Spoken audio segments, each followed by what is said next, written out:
नमस्कार मित्रों, welcome back to my channel. मित्रों, basic learning hub YouTube channel पर आप सबका हार्दिक स्वागत है।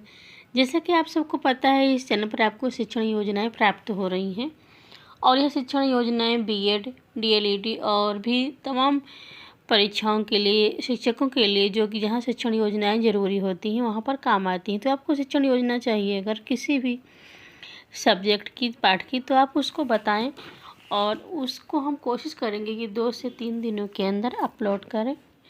आपको ये उपयोगी लगे तो चैनल को ज़रूर लाइक करें, शेयर करें और वीडियो के कमेंट बॉक्स में ज़रूर लिखें। तो आइए देखते हैं कि शिक्षण योजना कैसे बनाते हैं। शिक्षण योजना बनाने के लिए सबसे पहले शिक्षण योजना संख्या लिखेंगे और इसके बाद दिनांक, कक्षा, विषय, प्रकरण और वादन, किस डेट को आप पढ़ा रहे हैं, किस क्लास की शिक्षण योजना है, किस सब्जेक्ट की है और क्या टॉपिक है, किस पीरियड में पढ़ा रहे हैं, ये सारी चीज़ें आपको लिखनी है। तो इस प्रकार इसके सामान्य उद्देश्य क्या हैं, आइए देखते हैं। नंबर 1, बच्चों में विज्ञान विषय के प्रति रुचि उत्पन्न करना और दूसरा पॉइंट है दैनिक और व्यवहारिक जीवन में विज्ञान की उपयोगिता को बच्चे समझेंगे और विज्ञान के महत्व को जानेंगे। फिर आते हैं विशिष्ट उद्देश्य पर। विशिष्ट उद्देश्य में खनिज और धातुओं के व्यवहारिक जीवन में उपयोगिता को बच्चे समझेंगे। साथ ही साथ भारत में खनिज की उपलब्धता के विषय में जानकारी प्राप्त करेंगे। धातुओं और अधातुओं के भौतिक और रासायनिक गुणों से परिचित होंगे। तो ये तो थे सामान्य उद्देश्य और विशिष्ट उद्देश्य। फिर आते हैं सहायक सामग्री। सहायक सामग्री का बहुत ही महत्वपूर्ण स्थान है। इसमें दीक्षा ऐप, खनिज और धातु से संबंधित चार्ट, धातु व खनिज का उपयोग कर बनाई गई वस्तुएं भी बच्चों को दिखाई जाएंगी। फिर आती है विशिष्ट सहायक सामग्री का चरण। पाठ में विशिष्ट सहायक सामग्री में ई कंटेंट और वस्तुओं के मॉडल, फ़ोन और लैपटॉप आदि, इनका प्रयोग किया जाएगा। कक्षा शिक्षण के पूर्व बच्चों का पूर्व ज्ञान जान लेना अति आवश्यक है कि उनका ज्ञान का स्तर किस प्रकार है। तो इसके संबंध में अगर जानते हैं तो बच्चे अपने चारों ओर के उपकरणों, वस्तुओं आदि से परिचित हैं। तो इस प्रकार उनका पूर्व ज्ञान का परीक्षण हो जाता है। अब आते हैं उद्देश्य कथन के चरण पे। शिक्षिका द्वारा उद्देश्य कथन किया जाएगा कि आज हम धातु और खनिज नामक पाठ का अध्ययन करेंगे। फिर प्रस्तुतिकरण आरंभ होता है और इसमें भी एक कॉलम होगा छात्राध्यापिका क्रिया, छात्र छात्रा क्रिया, और तो इसमें एक साथ ही साथ एक शिक्षण विधि का भी कॉलम खींचा जाएगा।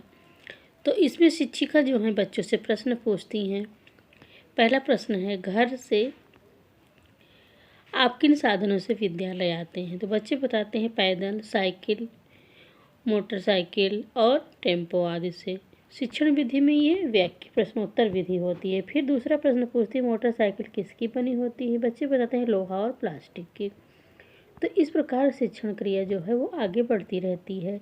शिक्षिका तीसरा प्रश्न पूछती हैं, लोहा और तांबा आदि को क्या कहते हैं? तो इस प्रश्न के जवाब में बच्चे बताते हैं कि धातु कहते हैं। फिर शिक्षिका शिक्षण कार्य का विकास करते हुए पूछती हैं, धातु की परिभाषा बताओ, धातु किसे कहते हैं? अब यहाँ पर समस्या उत्पन्न हो जाती है। बच्चे धातु की परिभाषा नहीं जानते हैं क्योंकि अभी उन्होंने पाठ को नहीं पढ़ा है। तो यहाँ पर शिक्षिका बच्चों को धातु की परिभाषा बताती है क्योंकि यह समस्यात्मक चरण है और यहीं पर शिक्षण क्रिया जो है आगे बढ़ती है। फिर और भी कॉलम खींचे जाते हैं। पहला शिक्षण बिंदु, दूसरा शिक्षक क्रिया, तीसरा छात्र क्रिया और शिक्षण विधि।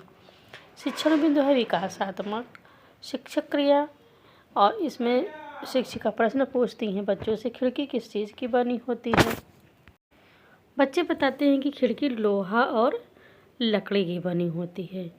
इस प्रकार बच्चे और भी बातें बताते रहते हैं, शिक्षिका के प्रश्नों का जवाब देते रहते हैं और शिक्षण की जो क्रिया है वो आगे बढ़ती रहती है।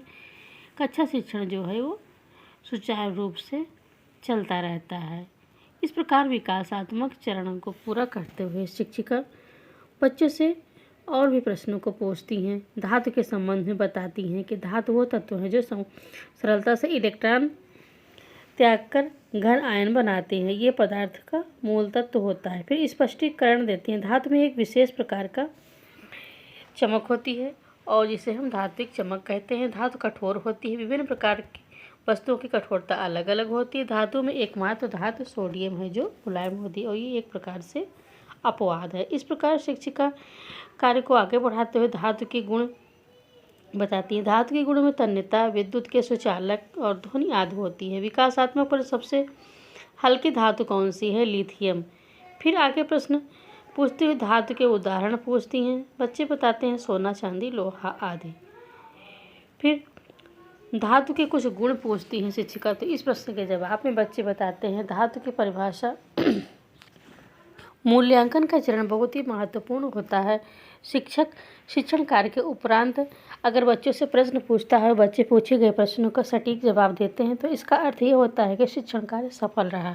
तो इस प्रकार शिक्षण कार्य को जांचने के लिए मूल्यांकन बहुत ही आवश्यक है। और यदि बच्चे शिक्षण कार्य में बताए गए प्रश्नों को मूल्यांकन के समय उनका जवाब नहीं दे पाते हैं तो शिक्षक को अपना मूल्यांकन करते हुए ये सुधार करना चाहिए कि वो अपने शिक्षण कार्य में सुधार करेगा और बच्चों की समझ को समझाते हुए शिक्षण कार्य करेगा। फिर मूल्यांकन के प्रश्न में शिक्षिका बच्चों से पूछते हैं धातु के गुण बताइए। फिर दूसरा प्रश्न पूछते हैं सबसे हल्की धातु कौन सी है। तीसरा प्रश्न पूछती हैं धातु से बनी वस्तुओं के नाम लिखिए। तो ये तो मूल्यांकन का चरण होता है। फिर आता है गृह कार्य का चरण। शिक्षिका बच्चों को गृह कार्य देती हैं और पूछती हैं सबसे हल्की धातु का नाम लिख कर लाना है। धातु की परिभाषा को 2 लाइन में